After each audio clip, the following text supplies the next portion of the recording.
Hello everyone, today we will talk about how to fix or how to solve the problem of Booksy app. You click on settings. Here, this first page of settings, you will find apps and you will click.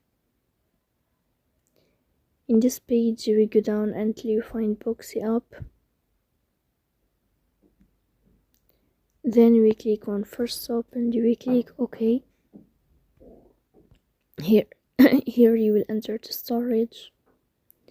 Then we click on clear cache, but pay attention, don't click clear data because that can delete your account. Then you can turn off your Wi-Fi and you can restart your Wi-Fi again. So please don't forget to support us by like and subscribe. See you next time.